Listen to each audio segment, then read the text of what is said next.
صاحب نے سوال پوچھا ہے کہ ہاف آستین کے اندر نماز پڑھنا کیسا ہے؟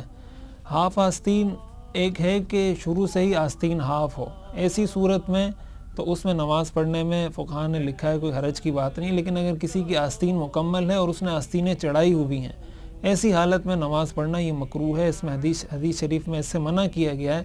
البتہ اگر آستینیں ہی ہاف ہیں، اس میں بھی کوشش یہ کرنی چاہیے کہ فل آستین والی قمیض ہو، اس کو پہن کے نماز پڑھنے کا اہتمام کیا جائے۔ بہرحال ہاف آستین والی قمیص میں نماز پڑھنے کا وہ حکم نہیں ہے جو آستینیں چڑھا کر نماز پڑھنے کا حکم ہے۔ آستینیں چڑھا کر نماز پڑھنے میں ایک طرح سے تکبر کا مفہوم پایا جاتا ہے، یا ایک طرح سے غفلت اور لاپرواہی کا معنی پایا جاتا ہے کہ آستینیں چڑھائی ہوئی ہیں اور نماز میں کھڑا ہو گیا۔ ظاہر ہے کسی بڑے کے سامنے آدمی ایسی پوزیشن میں کھڑا نہیں ہوتا، اس لیے اس طریقے سے نماز پڑھنا مکروہ تحریمی ہے۔